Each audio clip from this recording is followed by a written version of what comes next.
Hey everyone, thanks for stopping by Miss B's Corner once again. You know what to do. Hit that like button and hit that subscribe just in case you don't stay away, around too long.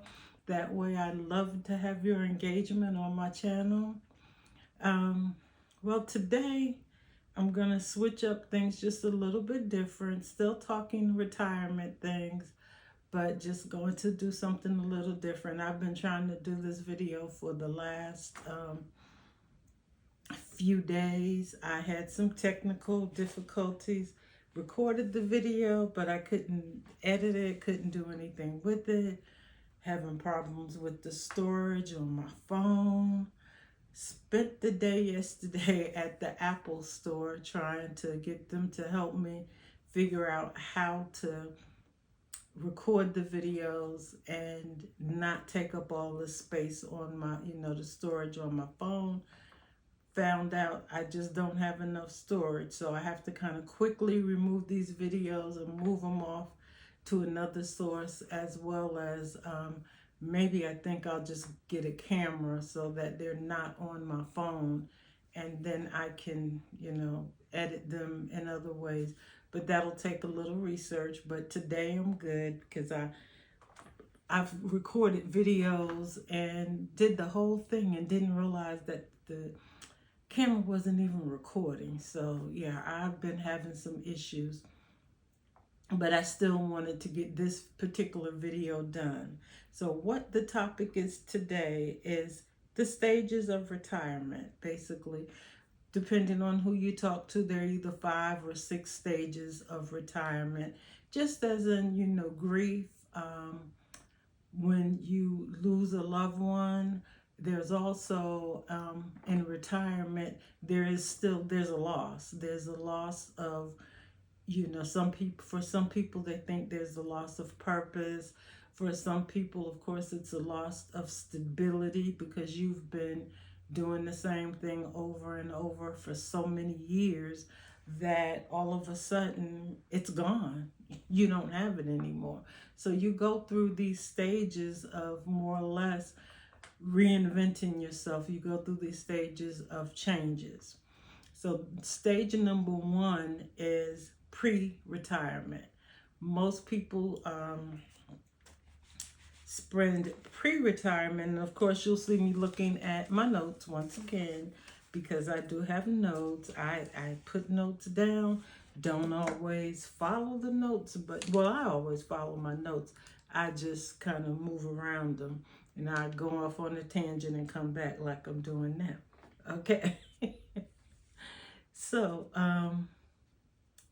but yeah, so the first one is pre-retirement. And in pre-retirement, most of the time it is financial planning, saying, okay, so do you have enough money to retire? Have you saved enough money for your retirement?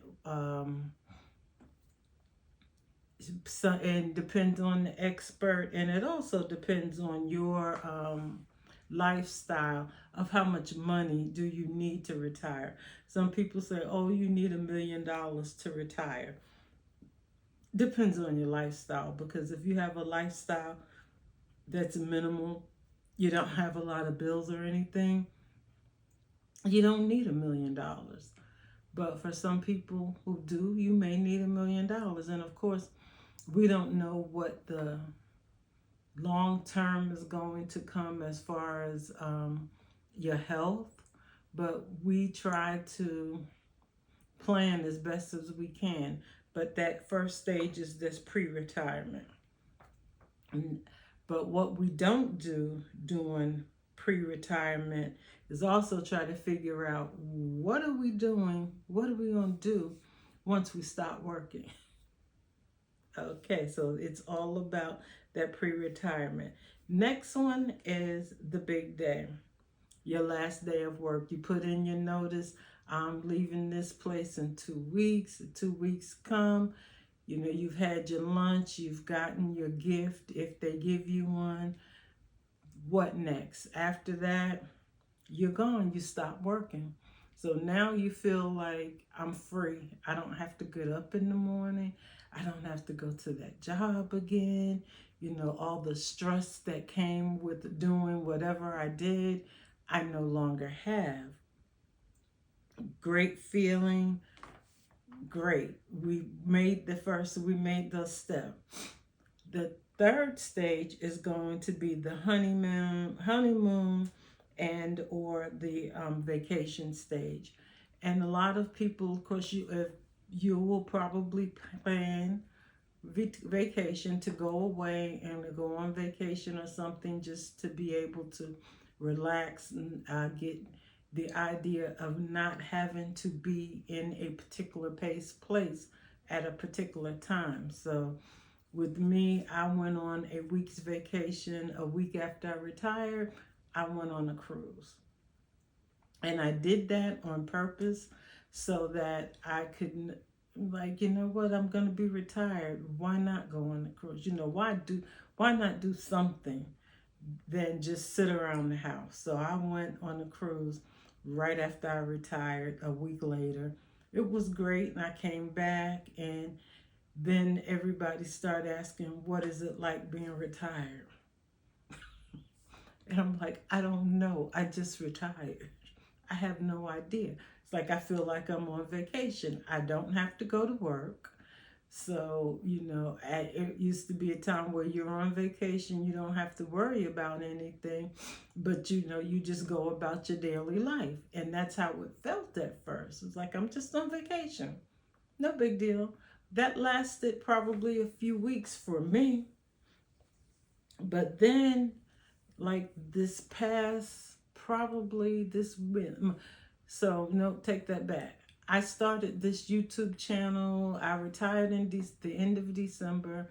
Started this YouTube channel like early to mid-February.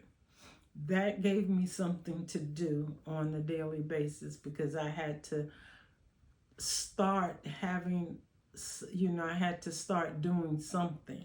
I didn't realize it, but I'm not one that can't do anything. That just doesn't, I don't like being idle. Go figure. Um, so I did start doing something, and it pushed me right into what they call the disenchantment phase, where you start questioning, you know, what's next? What are you going to do? You're looking for that schedule. You're looking for things to keep you busy because you're like, well, what next? You know, what am I going to do now? I had several doctor's appointments, but you know, that was just an hour in the daytime. I go to the doctor, come back, and then the problem with during that time, I was having problems with my knees. I couldn't walk a long way, so that there were a lot of activities that I still wasn't able to do. So I would like be stuck at home most of the time. I can't go shopping. I can't walk around. You know, I can't go look at things or go do tours because my knee hurts and I can't walk far. So I was just stuck. So I think that is another reason why I kind of got into the YouTube quicker, because what else was I going to do? I could sit down and talk to people on YouTube and do a video and then do some editing, and that keeps my mind going. And the main thing I do, I have to keep my mind going. So I'm in that disenchantment phase right now where I have to I have to have a schedule. I'm, you know, going into getting my schedule done. I'm waking up, I'm doing my physical therapy exercises, I'm eating my breakfast, you know, I'm doing all the things that I do, and then I have a schedule that says by X time I should be starting to record my videos. Every day I don't hit the mark exactly. I'm a little bit off every day, but it's okay because I don't have to be exact. I'm not at work anymore. I'm not on anyone's time but mine. So yeah, I don't have to be exact, but I do have a framework of what I should be doing. The next phase, the fifth phase, is reorientation.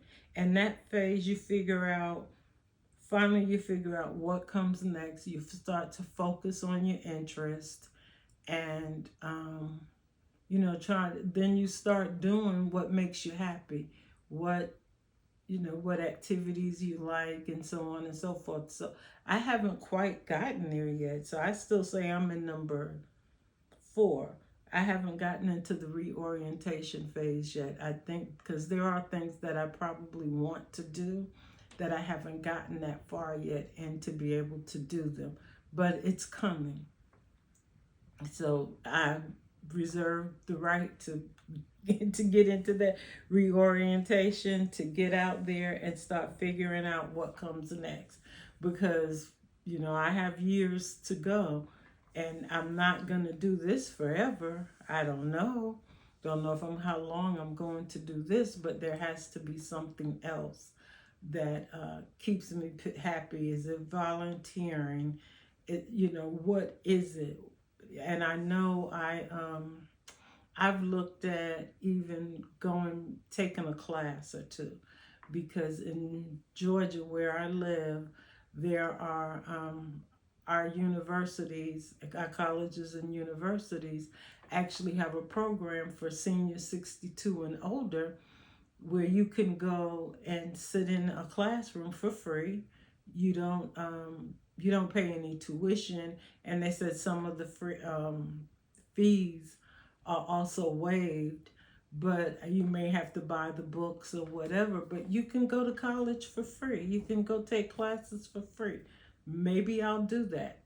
I like learning, so that is a possibility. That is something that I will do. I kind of like to learn, so just to keep myself busy, I'll do different activities and have different hobbies just to keep me going. But for everyone, it's a little bit different.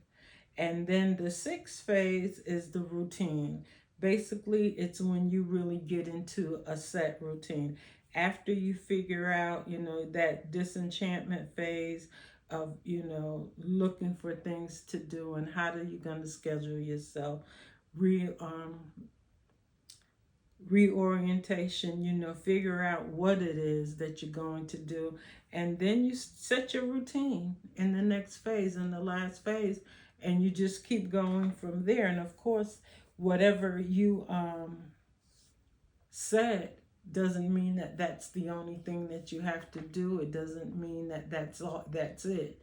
You can always reinvent yourself, because as long as we are able to breathe and move around and listen, we can always change something about ourselves. So that's my philosophy. As long as we're breathing, we have the ability to change, and we have the ability to grow. A lot of times I watch YouTube videos now where people are taking tours of different countries. So sometimes, my children kind of laugh at me, but I'm like, oh yeah, I've been to England. I've been to England. I went around tours in England with people. I'm watching them do, and they're taking you around the cities and taking you to places that maybe if you go to England that you may not go, or you don't know that exists over there, like the different ethnic communities and things of that nature. They take you there. In France, there's a lot of, ethnic communities, and I've watched YouTube videos where people go around there. So I'd watch a lot of documentaries, and it kind of keeps my mind open, and it also opens up your mind as to what's going on in other parts of the world, not just your little section, but other parts of the world. So that's one thing that I love to do, and you may want to do it also. It's like, just go out there, find you some YouTube videos. A lot now I see about China and people touring different cities of China, and it's amazing. It's like, that's what it looks like over there. That's not what we remember. That's not what, the pictures that I remember of China looking like. That's not the China that I remember, but a lot of places aren't the places that we remember. So yeah, just get out there and just reinvent yourself. And we just have to keep doing it over and over and over again. This one is short, but I just wanted to, it's not really that short as I look at my monitor and my time. But yeah, I just wanted to get this video done. It may not get a lot of views, but sometimes it's just getting it done and getting it out there, because every video I make gets me better and better at doing this. And this is one of my hobbies that I will be doing. So thank you again for stopping by. Please like and share the video with other people who you think could benefit for some of the things that I do. I have a playlist that will be, shown at the end of this video, to make sure that that you can go back and watch some of my other videos. Most of them are talking about Social Security, Medicaid, Medicare, and explaining some of those programs. And I'm doing that because they are really hot topics in the news, and I wanted to be able to explain it because I didn't understand a lot of it and I didn't know a lot of it. And I'm sure there are other people out there that don't know or don't understand it either. And there's a lot to understand with Social Security, which I don't try to explain, but I try to get you the basics. So, again, thank you, and I hope you have a wonderful day.